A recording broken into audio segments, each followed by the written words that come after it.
Man, it's low-key lockdown and we got to fight off of a fight card that is coming up soon. I don't know exactly when. I can't remember off the top of my head. But it is Corey Sandhagen versus Umar Nurmagomedov for no reason, for some reason. I don't know how this fight got made. Umar wasn't even in the rankings before this, so the fact that he's being able to fight Corey Sandhagen is some sort of bias or like privilege or some shit. But anyways, man, he definitely is talented enough to be doing this. But we're going to go ahead and give y'all the breakdown. Fuck all the nonsense, you know. We're going to mitigate that in this video. But yeah, man, we're going to get straight to him, man. For one, Corey Sandhagen coming in at the height of 5'11". Lots of, MMA experience, fought a lot of big names. Fought a lot of the best in that division, to be honest, bro. And, he has fought way higher level competition than Umar, but not necessarily as skilled as Umar. I could not lie to you. Even though Umar is not ranked in the top 15 or top 10, I believe. Yeah, he definitely hasn't fought many people that can compare to Umar in stylistic matchup-wise, For one, man, also Umar Nurmagomedov, he's coming in at 5'8". Excellent wrestling, excellent grappling, BJJ, just, good striking, excellent switch kicks, and etc. He's actually very well-rounded. But, a lot of times he doesn't like to use his well-roundedness, and he kind of does this Habib thing where he wrestles you the whole time and just keeps you under him like a fucking wet blanket. But, that's besides the point. He can do whatever he wants, and, a lot of times he just chooses to be boring, which is actually sad because he has the skill sets to do all of the other things. But, man, we're going to, yeah, for one, man, we're going to get straight into this, man, for one. Corey Sandhagen is obviously at a reach advantage, but not much, really, to be honest. I think it's like 1 or 2 inches of reach, which is crazy because Corey Sandhagen standing at 5'11" in the bantamweight division, you would think that his reach would be longer. You would think that he would have the reach advantage on most people. He has the height, but apparently not, bro. His arms are not that long. And Umar's arms are pretty long for his height, actually. But yeah, Corey Sandhagen, he has excellent striking. We've seen him be very creative with his striking before. Excellent grappling. We've seen him fucking wrestle Marlon Vera, a couple other guys. He has really, really, really, really good, well-rounded skills. I mean, he's extremely well-rounded. He's one of the best examples of that in the entire UFC. Very big. He has, like, the perfect stature for that weight class if he can, implement his game plan and strategy. Him against wrestlers, it's kind of a little bit, see, this is where it kind of gets a little shaky because I can't necessarily say him against wrestlers, but a guy like Aljo who came out there, Corey Sandhagen threw one sloppy kick, and by the end of that sequence, he was getting choked out. Yeah, that's kind of concerning in a fight against a guy like Umar Nurmagomedov because, Umar has a very high wrestling pedigree, grappling pedigree, and he is extremely good at Brazilian Jiu-Jitsu. Once he gets you to that area, he gets behind your neck, it's pretty much, yeah, it's going to be a hard time for you. It's going to be very, very hard for you. It's kind of, explosive, very strong. You can't afford to throw anything lazy at him or he's going to attack you real bad. You got to cross the distance very responsibly or he's going to shoot on you like we seen in that fight with Beksat Amakan. If you cross the distance recklessly, he's going to shoot in a takedown faster than you can blink.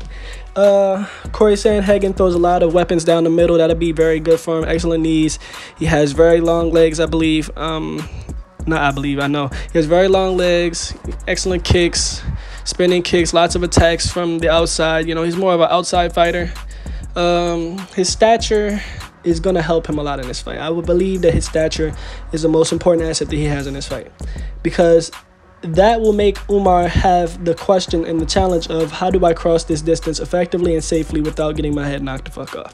Because you see what he does to Frankie Edgar when Frankie Edgar came in. You see what he did to a couple of guys, man. I ain't gonna lie. A couple of guys, that flying knee is vicious. Ridiculous spinning back kicks. Excellent, just, he's just good at setting up good combinations and shit like that. But, yeah. Umar, we're not gonna say that he can't go in there and try to strike with Corey Sandhagen because he possibly can. But I know that he won't. I know that Habib and them are not, they don't play around when it comes to game plan. Game plan is very, very strict and very, very, look, do what Habib says or, I don't know. Basically, he's going to tell him to wrestle the whole fight. I can tell you that very much. And this is a 5-round fight. I hope that Corey Sandhagen has some reverse wrestling techniques, be able to defend these takedowns. But we know, it's just tricky.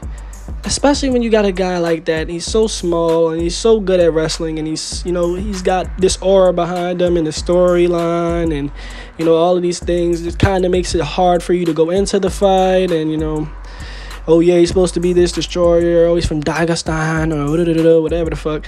But Corey is a very, very high leap in competition for him. We just got to see if he's even ready for it. Because Corey has beat some of the best of the best. You know, he'll go out there and piece you up. I feel like he pieces Umar up on the feet if they fight on the feet.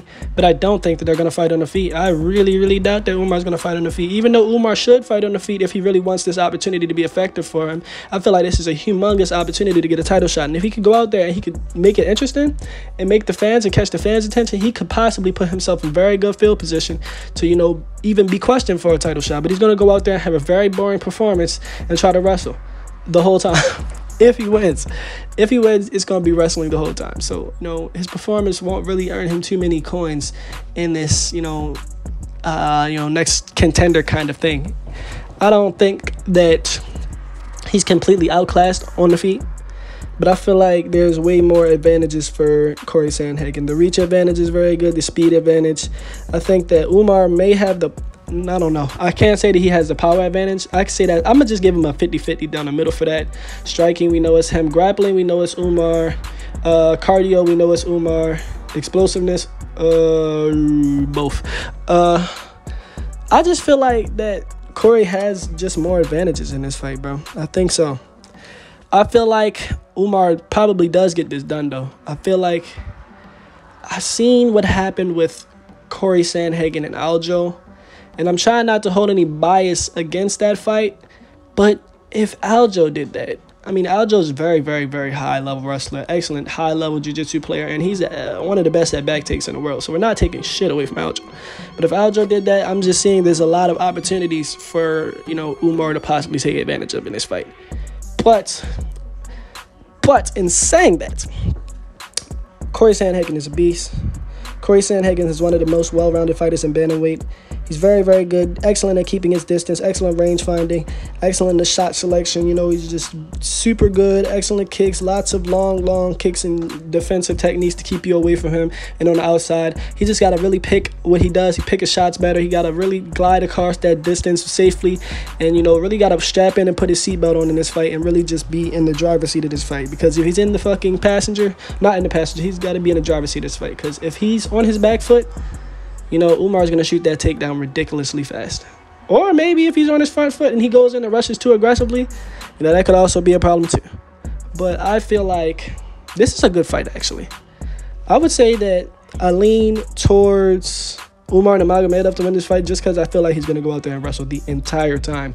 I mean, I don't feel like he's going to put himself in any bad positions, to be honest. I feel like he's very safe. I feel like he doesn't try anything risky, and I just feel like Corey Sandhagen is a bit more of a risk taker, and I feel like that could possibly cost him the fight.